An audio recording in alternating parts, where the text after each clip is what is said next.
This is Kathy Ellis interviewing Mrs. Eula Giles of Ravenna. Eula Duncan Giles. I was born about 4 miles north of Bonham, Texas on May the 28th, 1901. When I was 5, we moved to Red River County near Clarksville, where I grew up and attended school and became a teacher there. In those days, when you became a teacher, you didn't have to go to college or have a degree. We just went to the county courthouse, and on 2 days, a Friday and a Saturday, we took the examinations. 13 subjects. Well, I passed and taught my first school in Manchester in Red River County. Then I went back to school to go some more, and get a better education. And then I decided to teach again, and by that time my 3-year certificate had expired and I had to take another examination. And that time I got a 6-year. And during that time then I got to go to Commerce College and go to school a while. But I taught 10 years before I ever went to college. And I came in 33. We moved to Fannin County. My grandmother, Mrs. Kincaid, had lived here in Ravenna with her husband and family, my mother's people, for many, many years. My uncle was postmaster here for years and years in Ravenna. And she was in bad health, my grandmother was, and she wanted my mother and family to be near her.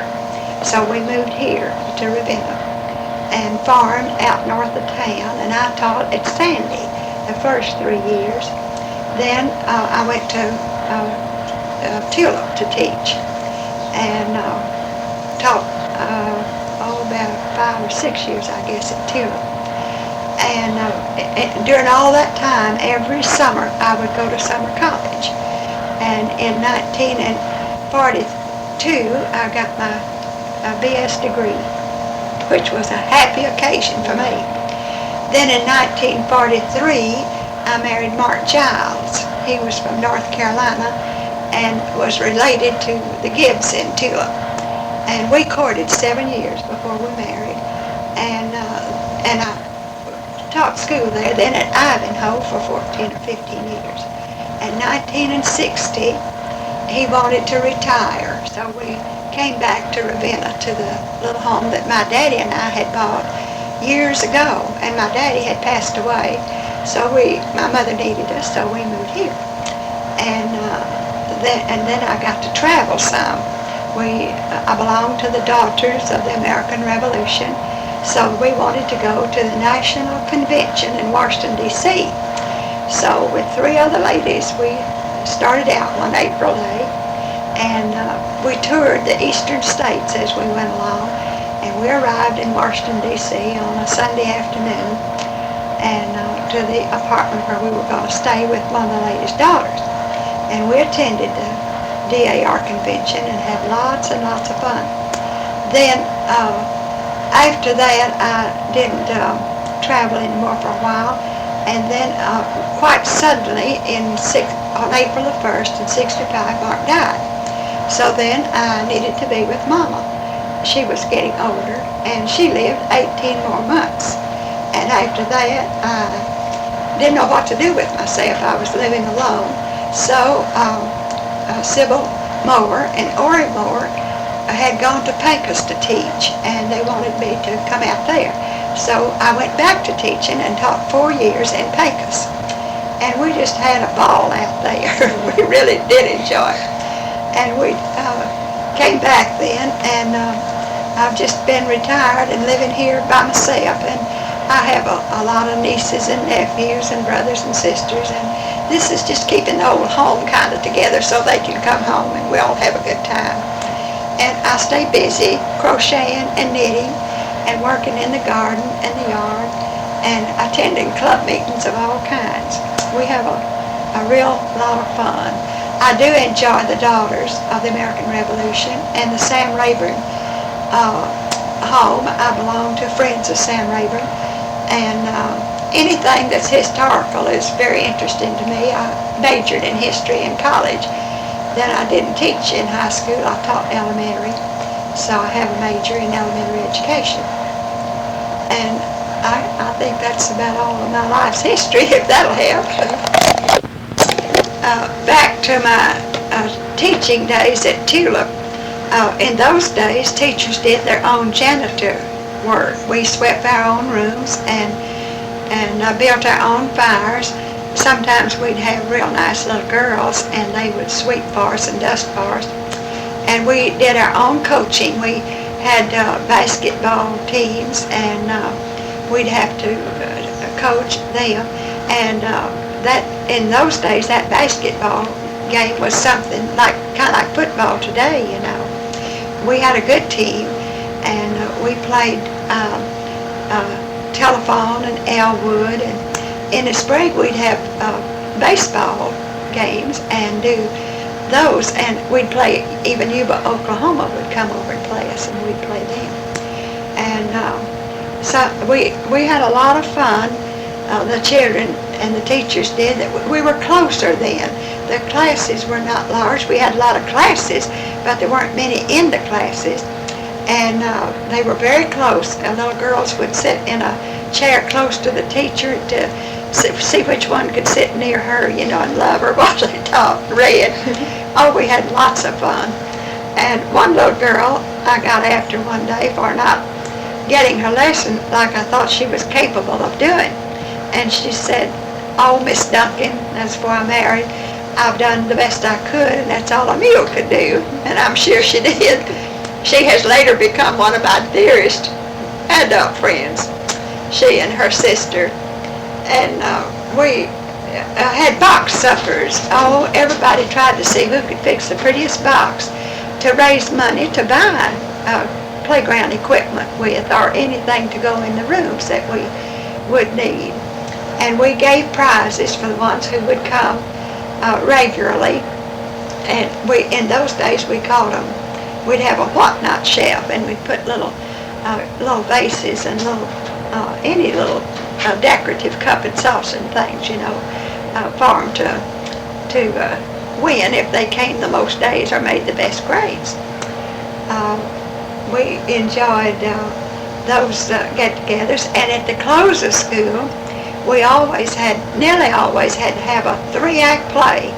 I often laughed and told the teachers I was working with, when you would coach a play like that, someday I'd go to Terrell and I'd have my book in my hand all the time. It was such a problem to do. Never did. We always enjoyed those plays, the children did.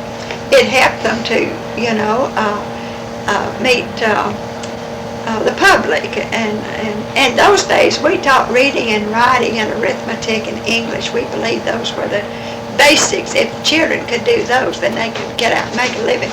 And as far as I know, most of ours did too. And they all enjoyed, at the close of school, we always had an all-day picnic. People, their mothers would bring baskets of food, and we just enjoyed immensely. Those box suppers, back to them, we just tried to see who could fix the prettiest box and who would get the most for their box. You know, their sweetheart would pay.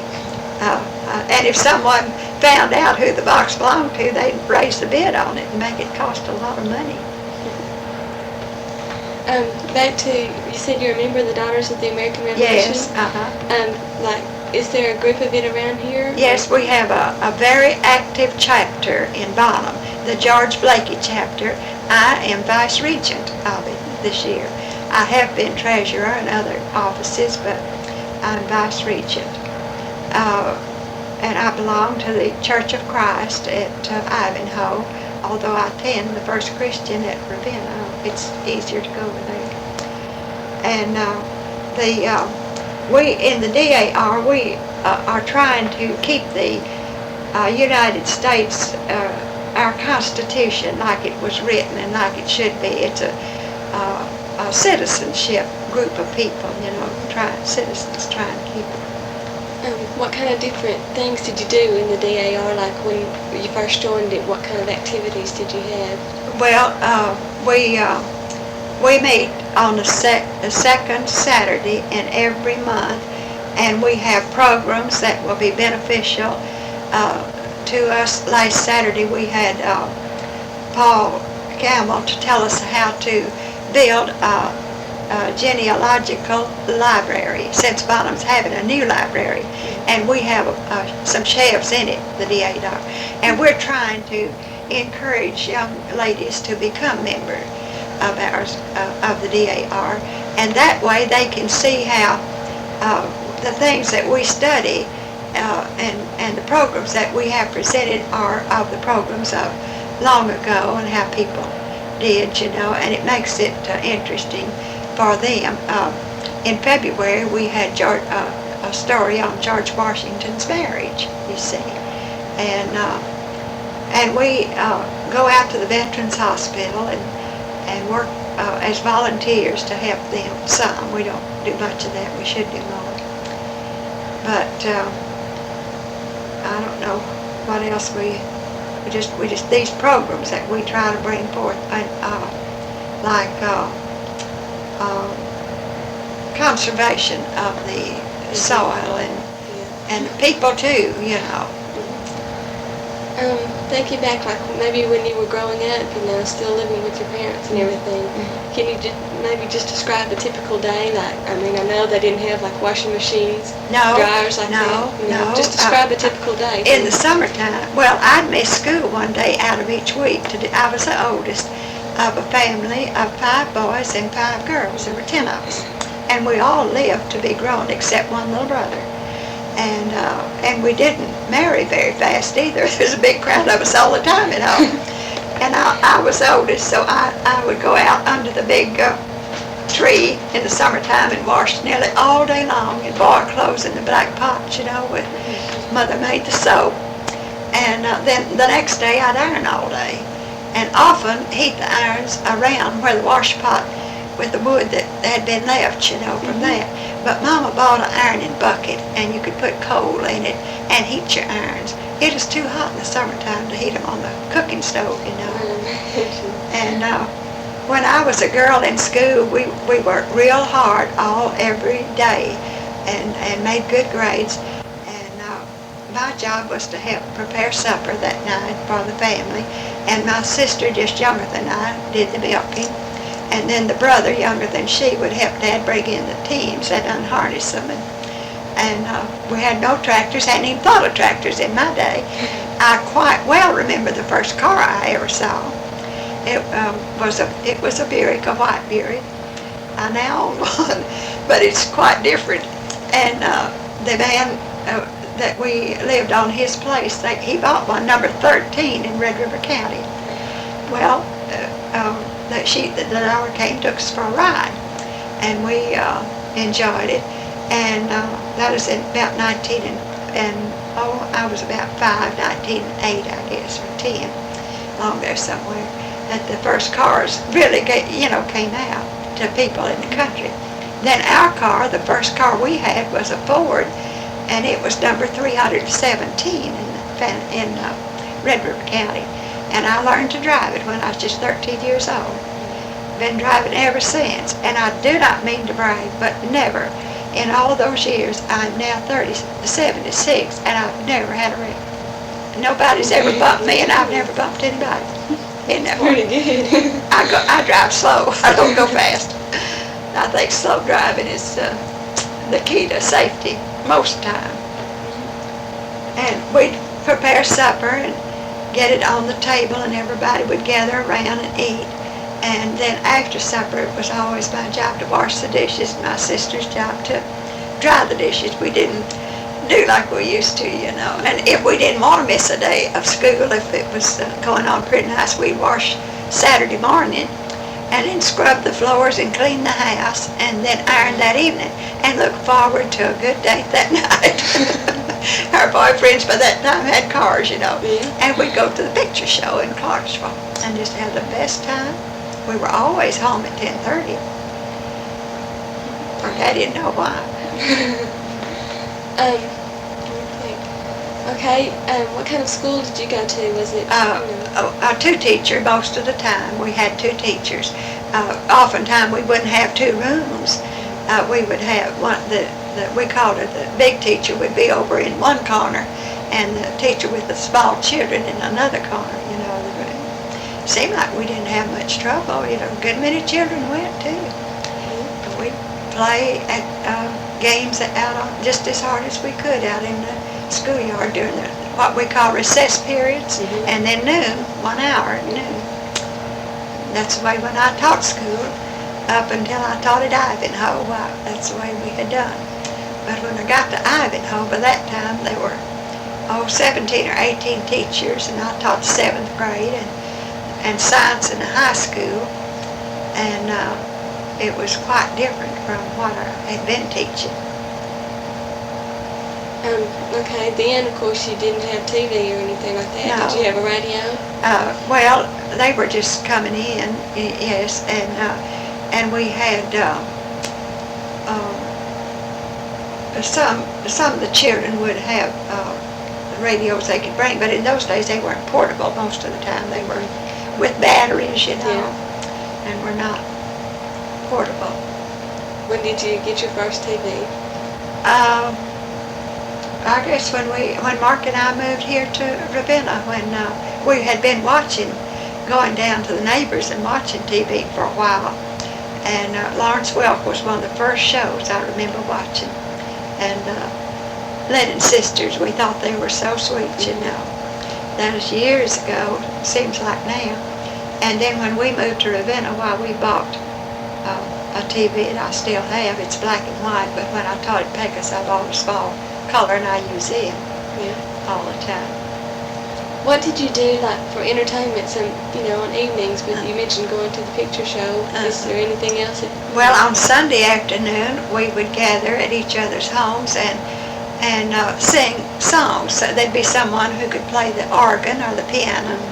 And on Sunday night, if we didn't go to church, of course, Sunday morning, and we hardly ever had Sunday school on Sunday mornings. We had it in the afternoon in those days, and we went in buggies, you know, and then we would go back that night for church services.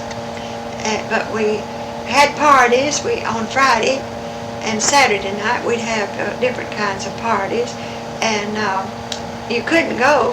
Our parents, we could go 2 nights. We couldn't go. We'd go to church on Sunday night, but just to have a date, and you did that on Friday night or Saturday night, and go into town to the shows. Could you describe maybe the clothes that you used to wear, like even as a little girl and as babies? Yeah. What kind of clothes did you wear? Well, we had what we call gingham in that day and time. By then, we didn't have much calico. We had some. When I was very small, we had calico, but it became gingham. And we had a neighbor that sewed for us. Mama didn't sew much, and so she'd make us dresses. Mama would hire her to make them, and we had pretty material in those days. And as a teenager, we had silk, and we sometimes, if we hoe cotton or pick cotton, we'd buy. I know one time I hoed cotton for 10 days, so I would get enough money to buy a very beautiful hat I wanted and some slippers for Sunday, and a dress. So we went into Clarksville and bought it, and Ms. Sargent made our dresses. Then we could wear them in gathered skirts and blouses, Of course, our dresses then came halfway between our knees and ankles, so we didn't wear short, and never thought of wearing overalls. My sister liked to wear, when we rode the horses, we rode horses and played on horses and in buggies most of the time, when we were smaller children, And she had a riding skirt, a divided skirt to ride in, and she wore that nearly all the time, because she was kind of tomboy and worked in the field a lot, What did your father do for a living? Farm. My daddy was a farmer, a blackland farmer, and a very good one. Was it like, did y'all live on maybe a sharecropper's farm? Or No, he farmed 3rd and 4th. We farmed what they call 3rd and 4th, cotton. We grew cotton, and we tried to grow the very best, and the neighbors around us did, and corn and oats. And we had to pick the cotton out of the bowl, not pull the bowls like they do now. And the neighbors or my daddy, they didn't want any dirt in it or any leaves. You had to pick it clean. I wasn't a very good picker. I didn't pick much, my mother's health wasn't very good, and I always got to stay at home and help with the housework. But I had a sister just younger than I, picked 250 every day. And she could lead the hands down through the field, hoeing the cotton, you know. And I hoed some, but not as much, and I didn't pick cotton hardly at all. You said he worked 3 and 4s. Yeah. What is well, a fourth, he gave the man who owned we did not own our farm, and he gave the man a fourth of the corn that we raised and a third of the cotton for the use of his land. And I don't know how the oats was divided, but about the same way, I guess. Oats was for the cow stock to eat mostly too, and corn too. We raised everything. My dad and mother were good gardeners, and we raised all our potatoes and lots of sweet potatoes, and made sorghum syrup, and it was real good. And we grew lots of vegetables and hogs. We always killed 5 to 6 head of hogs, had our ham and lard and everything like that. We didn't have to go to town and buy too many groceries like you do today. How do you make sorghum syrup? Do you remember? Yes, I don't like to. I don't like to remember it. It wasn't interesting. But he would raise about an acre of sorghum cane, and it had to be a special seed, you know, so it'd be good. And the soil, if it was a lighter gray soil, the sorghum would be better. Then when it got tall and in the fall, the heads would ripen like maize heads, you know. Well, we had big knives, big old heavy knives, and we'd go along and strip, we called it stripping the cane. We took the leaves all off, and then we would cut the cane and lay it in even bundles, and then take the heads off. And then my daddy we'd load it in the wagon, and he'd take it to the syrup mill, and they'd grind it and get the juice out. And they had certain kind of pans, vats they called it, and they cooked the syrup in that until it got to just the right stage. And we've made 50 gallons lots of times, and used most of it. Of course, it nearly always had honey. We had bees, and then of course we had plums and things that we could make jelly out of too. That was good for. How do you make jelly? You get the juice, cook the plums, and strain the juice out. And for 1 cup of juice, 2 cups of juice, you use 1 cup of sugar, and cook it till it drops in lumps from your spoon. And then I make lots of jelly now. You said your mother made your own soap? Yes. Was it lye soap? Yes, she made some of it. When we killed hogs, she would take the cracklings where we had rendered the lard and strained it up. Then she'd take the cracklings and put the lye in it and cook it till it would be a good cooked soap. And then any grease that was clear, or it didn't have to be clear, we'd strain it to get the settlements out. And then we'd take 5 pounds of strained grease and 1 can of lye in 3 pints of water, and mix the water and the lye that morning and let it cool, and pour it very slowly into the cool grease, and it makes a beautiful white cold soap. I've done that. I have some right now in the smokehouse. Some Mama made before she passed away 11 years ago, and some I made myself. I like it to wash some clothes in. It's good, you know, to get cup towels wiped and clean and things like that. We used to, as a child, it was nice to have to wash your hair in. We thought it kept the dandruff down and made our hair soft. But of course now we use shampoos. Go to the beauty shop most of the time. Yeah. With that many kids in the family, is there any special stories, funny stories, or anything you just particularly remember? Well, I don't know. We grew up without too much ado. We had one very sick spell one time. One of my brothers was very, very sick. My middle brother, he's dead now. But we would just get jokes on each other and throw water or or my two older brothers, younger than I am, but a brother and a sister often like to get me out the barn and tie me to a post and throw the clods at me, just to torment me, you know. We had lots of fun that way. But we rode on horses, as I said, and played games, you know, like that. We would go to the picture show and see Mary Pickford ride horses, and then we'd try to ride like Mary Pickford did, way back. What kind of games, you know, like today, kids go to the store and buy the games they play. Yeah. What kind of games did you play then? Dominoes, and we'd play dominoes, or we'd play drop the handkerchief, you know, or what is it when you hold your hands up? At our parties, we would have games that two people would hold their hands up, and what is that called, where you catch one in the middle, and then it was go walking, I believe. I can't remember. But anyway, that was the main game that we played then. And we also played fruit basket turned upside down, and winked 'em, you know, in the chairs. You might play winked 'em. The games then were a lot different to now. Of course, we had no TV or radio to. All the phonographs come along, you know, about that time, and we had friends who lived not far from us, and the boys would work all the week as hard as they could in order to get a record for the record player, and we went all out during that time, about the time that the people yodel sang, you know, we loved those songs, and these boys worked at a sawmill, and then we'd play the records that they would buy, and then play dominoes, you know, for our game to go along with it. My mother and Daddy'd rather that everybody come to our house, and we had a lot already, and then the people would come, the boys and girls, and play the games on the dining table. We also cleared that dining table every night, and that's where we got our lessons, by a coal oil lamp.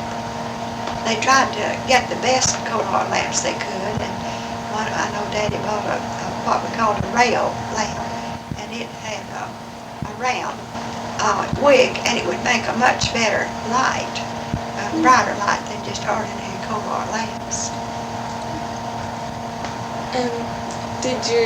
Like now, the boys, they usually don't go to work or anything until after they finish college. Did the boys go complete, like, high school? Yes, they did before they started work? And they worked on Saturdays, like cutting wood, you know, and selling it or doing whatever they could. No, they didn't work as sack boys in grocery stores, and the girls doing what they're doing there. But lots of them finished high school, one boys did, but they cut wood on Saturday, or worked as much as they could in the fields when the time came, you know, to work in the fields. And everybody worked. There was lots of work. And when you got in from school, you had to do up the night chores, such as milk the cows and feed the hogs, and cut the wood and bring it in, stack it in the house properly, and gather the eggs, you know, and the girls could. And we didn't have any spare time like the young people do today. Yes, I have my mother's people, my ancestor, Gibbons, fought in the American Revolutionary War, and that's the way I am a DAR member. I'm not so interested in writing, and I had an aunt that did, and she dug up our family history, and it goes back to Scotland and England, you know, of course, and to the library in Edinburgh. My grandmother had a nephew that went to the library and copied the records of the family, and then brought them over to Tennessee. My grandparents on both sides were born in Tennessee, but my father's parents died while he was just 5 years old, North Honey Grove, so I never knew them. But my grandmother and granddaddy Kincaid lived here in the villa. We used to come to see them from Clarksville in a wagon. That was the greatest thing that we could think of, thrill. It would be to get everything ready and Mama would have the sewing done and pack the trunk for weeks and weeks. And then Daddy would get the crops all caught up, in July or August, and we'd hitch the team to the wagon and drive to Paris the first day from Clarksville and stay all night. And there was a schoolhouse there we could stay, and then on out to Ravenna by the next evening, sunset. They lived on the Sawyer farm out north of town, north of Ravenna, and there was always another family would come with us, and her people lived over at Whitewright. And we'd separate in Bonham, and they'd go there, and we'd come here. Then we knew when to meet again and go back. And that was more fun than we could ever have. They let us walk behind the wagons, trudge along, and then it was just sandy roads, no paved road. I shall always remember the first time we came in the car, in the Ford car. It was kind of hard to get through some of the sand beds, but we made it. My daddy drove. And then I drove when I was, I guess, about 15 when I brought Mama home. We called it coming home. And stayed several days in Ravenna. Drove the car all around. We'd go to Bonham, just have the best time.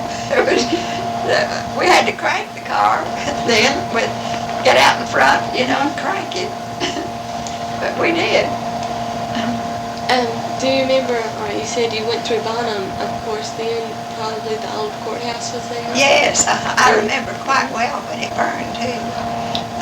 We didn't live here, I don't believe. The first time it burned we did, but the next time we lived here, and it just made you real sad. You just wanted to cry, when you saw anything like that. The old courthouse in Clarksville has never burned.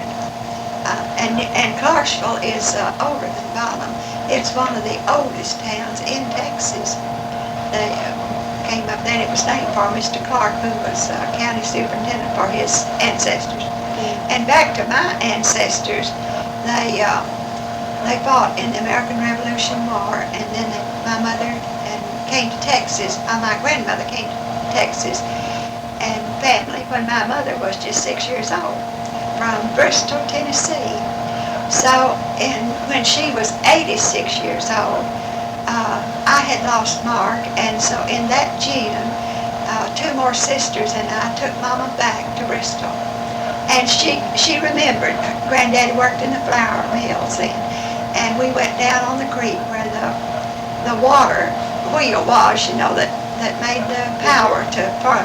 And she just ran down. She remembered it and she never did get to go back. And there was a little bridge across the creek. Steel Creek was the name of the creek, between Virginia and Tennessee. And she ran across that little bridge and looked way up to a mountain, a high hill rather. She said Aunt Belle's house was up there, and Aunt Belle's house is still there. But we didn't go up there, but when we came back across the bridge, we went up another house, two-story house. Kincaid's had owned it, and they had kept it well repaired. And when we went up the stairs, I thought I had to hold her, but she just ran up the stairs, almost 86 years old. And she said, we played in this room. This is where we had our dolls and things with the cousins, And we just had more fun. That day, that lady was dressing, I think it was 50 friars to be put in the deep freeze. She was a member of the Home Demonstration Club. I've been a member of the Home Demonstration Club, and we think I'm not now, but we were in Ravenna a long time. The thing we like in Ravenna is our community improvement club, and we worked in it for years, and we won second place, I think, in the state once for having done the most work, What things did you do to win? To see that all the houses, everybody was anxious to paint their houses and to keep account of what all they had done throughout the year, and to keep the yards clean and flowers planted, and the crops out around were all counted in on it, and everybody was interested. Now we meet one night each month with a covered dish supper, and we have programs. And last time we had a Social Security girl to come and tell us about the changes in Social Security. And one time we had a musical program that that I liked real well because my nephew beats the drums. He plays the drums. Steve Duncan does. And another boy picked the guitar. They sang songs, you know. Everybody likes the musical program. And we will have one on cancer right soon, and a program on heart disease. And we make the drives, and I'm right now supposed to be out gathering up money for the Heart Association. I will in a few days. When you went to Bonham, like with your mother and things, do you remember Panther Row? Oh yes, and we weren't supposed to go down that way either. I know when we used to visit out north of Ravenna, our granddaddy would hitch his wagon team up and take grandmother and my oldest sister and me to Bonham to the log rolling. Out south of Bonham was I think it went on a week, a picnic thing that, just for people in summertime, and they called it the log rolling. And we'd rather do that. We'd be away in the night coming back. And one night we left Mama and one of her sisters and the little children at home, and they heard the swing out in the yard, a yard swing on a frame, swinging back and forth, and it nearly scared them to death. See, they weren't used to living here, so they just knew somebody was out there. And in those days, you weren't scared of anybody. You get out and walk anywhere you wanted to, and nobody was going to hurt you. I went to school to my school by daylight of a morning. I wasn't afraid some man or somebody was going to knock me in the head. They'd have protected me if it had been necessary, Times weren't like they are now. And I'm afraid to go into town at night by myself to drive in now. Because you don't know who you'll meet. If you meet someone who wouldn't hurt you, he might be intoxicated and would. So you're just afraid, at my age anyway. So when we got home, they were so frightened, my aunt and my mother was, and come to find out that my aunt's little black dog was in the swing. And when it jumped in the swing, it started its swinging, I like to tickle us today. Getting back to the log rolling, exactly, did the men have races rolling logs? I guess they did. I don't remember. Maybe some older person in Bonham that remembers that could tell you. They sold candy and lemonade, and they didn't have hamburgers, I don't guess, in those days. I don't know. But anyway, it was just like a picnic all day long, people, and they took their baskets of food. Was it out where the Bonham State Park is No, now? it was just, I don't think it was. I think it was just out in the south, in South Bonham. There's some wooded area right in the south. I think it was up there. I had an aunt that lived there then, Mrs. Virgie Bell, and up in one of the houses about 3 blocks from the railroad tracks on the hill. The house has since burned, but her husband was a railroad man. But I remember it was in a wooded area, and they had it every year. Okay, I asked you about Panther Road. You said you weren't allowed to go there. Can you remember maybe what different things, Well, businesses on were the there? west side of down Panther Row is on the west side of the street. They just told us that people would go down there, men especially. It was kind of places where they gambled and drank, and it was just not. It might have been safe, but it just wasn't nice. Nice ladies wouldn't go down. And there in those days, I don't know. It's been a long time since it's like that. Did you ever go to the Opry House when it was open? No, I didn't in Bonham. We did in Clarksville.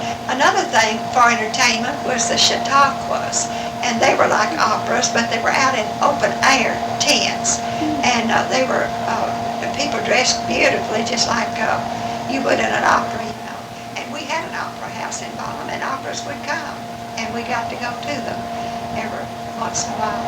But I think I went to Chautauqua in Bonham. I don't remember. But they were really nice plays, programs that we enjoyed. Do you remember, I'm sure this is probably before your time, but like when you were teaching in Tulip, did they have the bridge across Red River, or did they have the ferries then? Had ferries. Do you remember anything about them? I don't, we didn't cross here, but we did down at Clarksville. We went across Browley's Ferry, I don't believe I ever went but one. Might have gone twice. We were down there picnicking, and some of the youngsters wanted to go across, so the man took us across. And that's on a ferry, I think, that I ever rode. They had a ferry down north of Honey Grove, but I never did go down there. Could you just maybe describe the school building itself when you taught in Tulip? At Tulip? Well, the building I taught in at Tulip had once been a 3-teacher school. And by the time Miss Slagle, Goldie Slagle and I taught together, and it was two teachers, and she taught 4th, 5th, 5th, 6th, 7th, and 8th grade, and I taught the first 4 grades. And it was a nice building. It was built during Governor Ferguson's days, when he believed in having a school out in every district, painted white, and it was just real nice. And the 3rd room we used for a storage room. Well, here comes along the time that we're going to have hot lunch programs in school. Well, Miss Slagle said, let's go into town to the county superintendent's office and see if we can have it. And we did. And Roger Rainey gave us a stove, a range, big old range stove, from over here in North Ravenna, for our stove. And we came and got it in a pickup truck. And we really had, Miss Slagle and I really had the first hot lunch programs in Fannin County. We had it the last 6 weeks of that school year. And then the next years while we had it, and in those days we got a lot of good food, and we got grapefruit, or a fruit that was given us, now in apples too, I believe, and a lot of cheese, and the beans and the flour and meal and everything. Did you do your own cooking? No, we had a cook, and then they told us, the government did, if we'd raise our garden, we could have a man to do it, and the government would pay him, and they did. And then we had 2 cooks then, and they were real good cooks. I did my own cooking out northwestern Ravenna. I taught in a little 1-teacher school out there one year at Parker Grove, and I'd go down about daylight and put dinner on, get it started, and then at recess in the morning, the children would just get to play 15, 20 minutes while I'd fix the cornbread or whatever we were going to have. And we had, we just had a real good, we used a cloakroom for our lunchroom to cook in. And then we ate on our desk. There were 18 of us at that school. And one little girl's parents were deaf mutes, and she didn't have much money. So we let her eat, and she washed the dishes for us every day after dinner. Of course, we always helped her a lot. And then we'd all get in my pickup and go over to Mr. I think it was a Mr. Price. He had the store over there then, and get the food and things we need for the next day, We often did that. How much did it cost for the students to pay? 15 cents. How much did you start, when you first started teaching your first job, how much did you get paid? Well, I was right fortunate. I taught at Manchester, and I got $85 a month, and we had 7 months then. And then I also, if a child under 7 years of age wanted to come, why, I could have the money, which would make it right at $100. I got his money, or the child under age. And then the next years I taught, 85 was the least I ever got. But I didn't get $100 a month for a long, long time. But and when I taught in Red River County at one school, then I got 100. Then after I came to Fannin County, we got a little more money. $95, I think, at Tulip was what I got. You said maybe 7 years old was underage? Yeah, the children would not go till they were 7 then. And they lowered it to 6. Yeah, did they have a regular school system like 12 years? 11 years. You went through 11 years, and we had the schools in the county like they are today. There's a very few of them left today, but they were directed out of the county superintendent's office, and we went there to get our books and our rules and regulations to go by. And he would visit us once a year, maybe. And later, when I taught at Tulip, we had what we called a bookmobile. A lady brought library books that we didn't have in our school.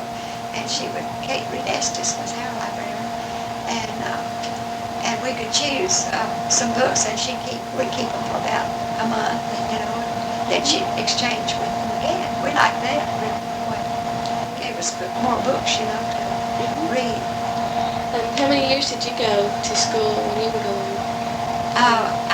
I went to school when I was in the 10th grade, in September and September.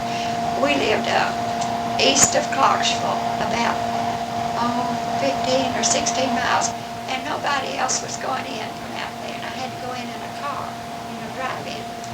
And I got tired of that, and I decided I'd quit school and go to teaching, and I did.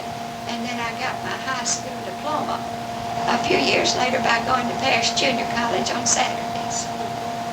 I have completed my work for my master's degree except 3 hours or a thesis. And I wouldn't be my husband long enough to, I'd have to stay at Commerce throughout the summer, in doing the research work. And I didn't do it. I just like 3 hours having a master's degree. Could you go there like now? Yes, I could.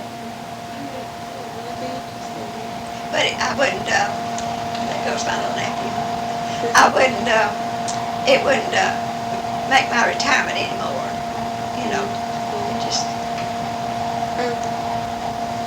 Think of some more things. Did your parents go to a school like that? Do you know anything about the schools they went to? Yes, Mama and Papa both went to school out north of Bonham. It was called Oakland School, for the Oakland community, and White Shed, and that was called Green, I don't think it was Green Chapel at White Shed, but anyway, they went to school out there. And my mother and daddy courted out north of town and married in a house where the Cheneys, not Cheneys, but Chaffins now live, but it was an old 2-story house. And they had a big wedding, and my aunts gave them a big wedding, and there's a lot of people. And we have 1 or 2 gifts yet that Mom and Daddy got in their marriage. They celebrated their 50th. They married in 1900, in August 14, 1900. And they lived to celebrate their 50th wedding. But I don't know anything about my daddy's people so much. There's some members of the Duncan family that has been working on the history of the Duncan family, and they are from Scotland too, and they have lived in the castles, they said. I don't know much about it. Do you know, when your parents were growing up and everything, did they get married at a really young age? In their teens? Mama was 20 the day she married. Was that typical, or did Yes, they usually married by the time they were 18 or 20. And if they lived over that, they'd be an old maid, And they worked and lived out north of Bonham in what was called it was a nursery. And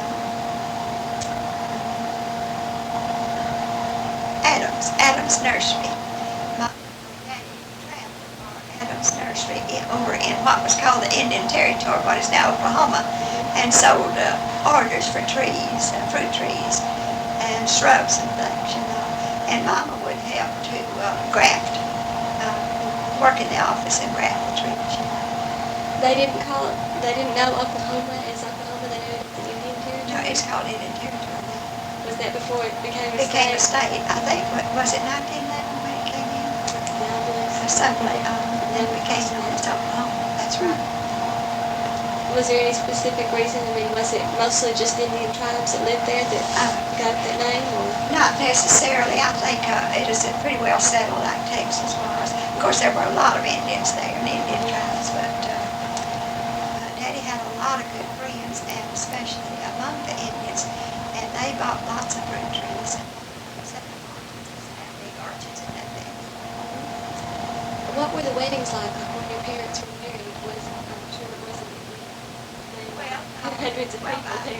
no, there was a goodly number because all the kinfolks came, you know.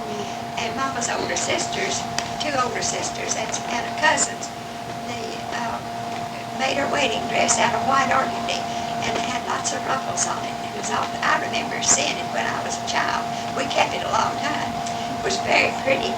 And the house was a two-story house, and they decorated the dining room with roses from Adams, and they tied ribbons up to the ceiling and came down to the corners of the table and had little rosebuds tied in all this ribbons, you know, and they had a beautiful cake, or several cakes, and they had ice cream. That's what they served that night.